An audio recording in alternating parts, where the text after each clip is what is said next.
Hi, I'm Molly Thomas, and the piece you just heard was Andantino by Aram Khachaturian.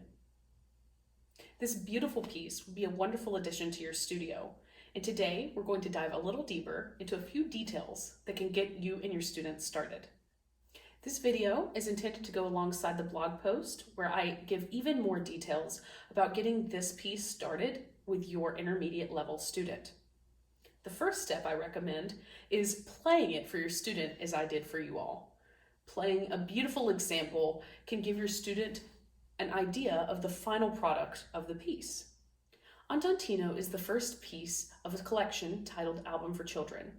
It was composed in 1947, and Khachaturian was of Armenian nationality, meaning that he was heavily inspired by Armenian folk song, which we can hear in this gorgeous melody he composed. He was also renowned amongst Soviet composers, such as Dmitri Shostakovich and Sergei Prokofiev. An alternative title for this piece is Ivan Sings, which may be helpful information when you go to look it up online. The edition I will be using is Masterworks Classics Level 5 by Jade McGraw. This edition has excellent finger numbers and pedal markings that I highly recommend for teachers and students. My specific edition actually includes a CD, but your newer edition may not, depends. But the important thing to note is that this can easily be found on YouTube or Spotify. I will now begin showing you a few of the preliminary steps that you can review with students. While it may seem a bit strange, we're going to begin without the book. Just work with your student and the keys. Now we're going to begin preparing students to play the left hand. We're going to be using measures 2 through 9.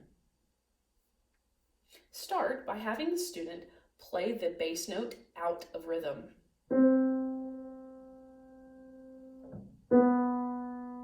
Not moving to the next until they're ready. I'm using my third finger.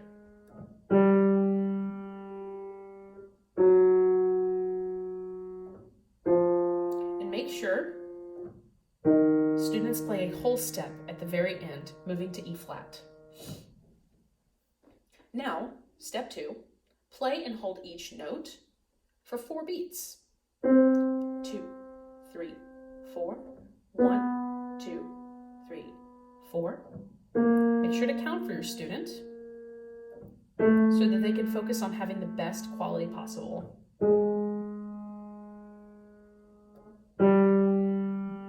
Continuing down the scale. Now, step 3, we're going to play each interval out of rhythm.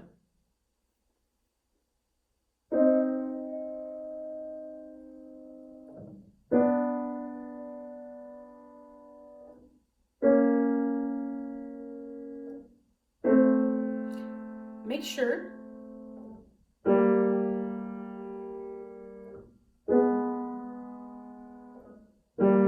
always make sure the student is playing the notes together. If this occurs,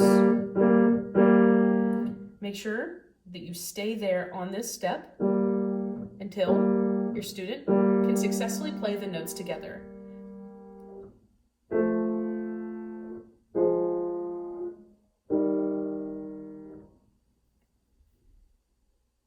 Now we're going to play and hold each interval for 4 total beats. 2, 3, 4, walking down, 2, 3, 4. Continuing.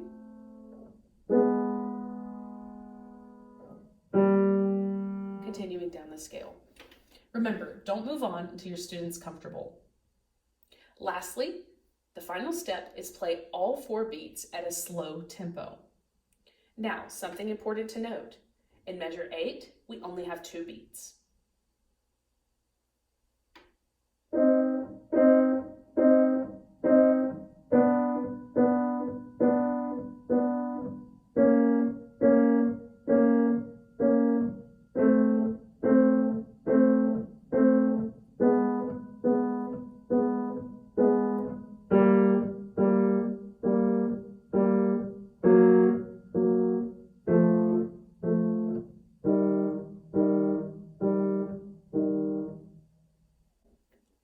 Your student has now learned the left hand.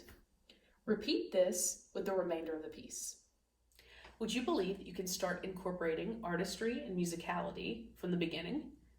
Sometimes with students, we accidentally wait till they've learned the full piece, have it memorized, pretty far into the learning process before incorporating artistry and musicality.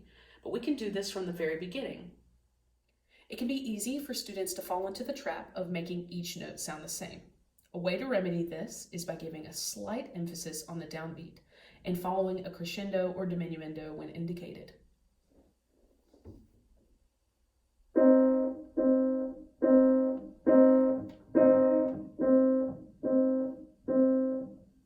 I'm not using any pedal, I'm just giving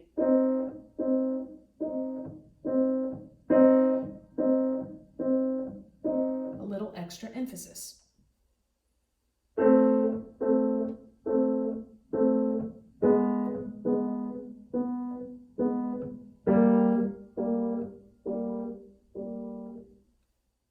These are just a few of the ideas that you can try when you get started with this wonderful piece of music. I encourage you to explore it with your intermediate students, young or old. This piece can also be excellent preparation for more challenging lyrical pieces, such as sonatina slow movements or nocturnes. That's all I have for you today. I'm Molly Thomas. I hope you enjoy, and thank you so much for watching. Bye-bye.